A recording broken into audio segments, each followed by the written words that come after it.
Hey everyone, so this past week I read this book, The Monk Who Sold His Ferrari by Robin and Sharma. To start off, the way that this book goes is that it is almost like storytelling. The book goes through the life of Julian, who was a lawyer who was very stressed, he was overworked, and he was not very happy with his life.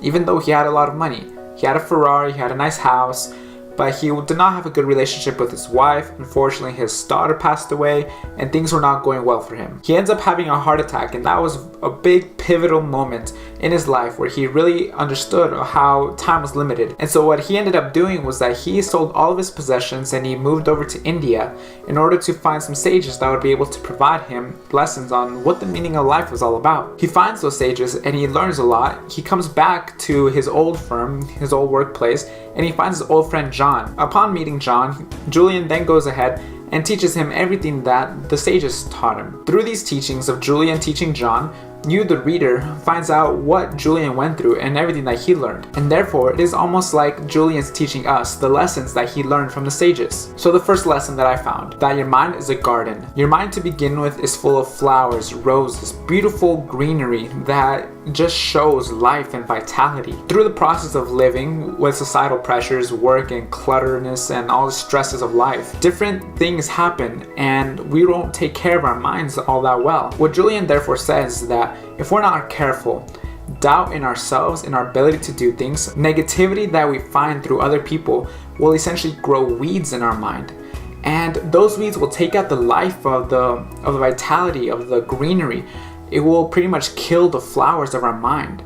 Our mind is a garden and we have to protect it. We have to provide nutrition to our mind for the greenery and the life and the creativity, everything in our mind for it to prosper. If we continue to receive that negativity and we build doubt on ourselves, the weeds that grow in our mind will essentially take over and therefore ruin our minds.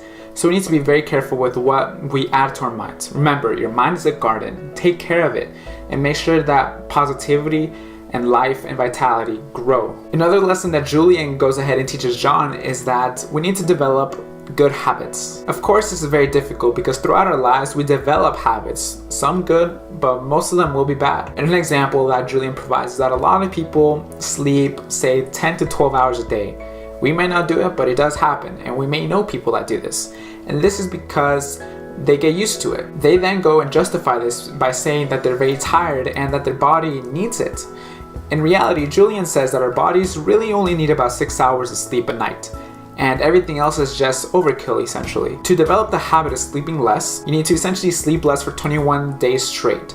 So the second teaching of Julian is to develop a habit, you need to do it for 21 days. 21 days is essentially the amount of time that you really need in order to develop a habit. Now it's completely up to you if you want to develop a good habit or a bad habit. But of course, if you want to take this knowledge, you want to make sure to develop good habits. And therefore make sure that you minimize the bad habits.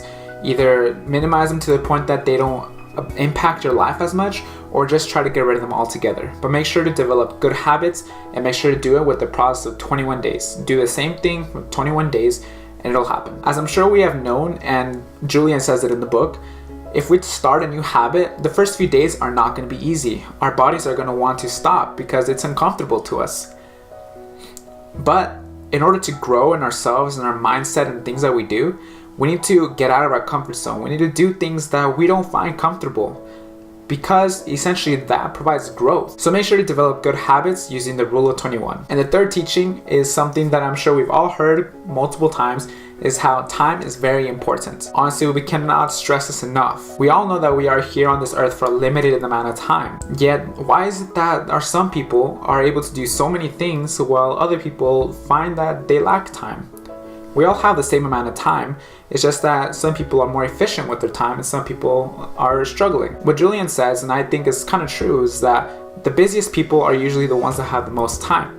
And this is because by being busy, you kind of develop time management skills, where essentially you compact everything so that way everything is more effective. All the work that you put into a certain task will be effective. So you minimize all the busy work. So you really have to be effective with your time. Everybody has the same amount of time. It's just up to you on how you use that time to your advantage and how to move towards your goals. I definitely advise everybody to go ahead and read this book. If you want to pick up a copy, there will be a link in the description that will take you directly to an Amazon page where you will be able to buy the book. Thank you for watching, everyone. Have a fantastic day.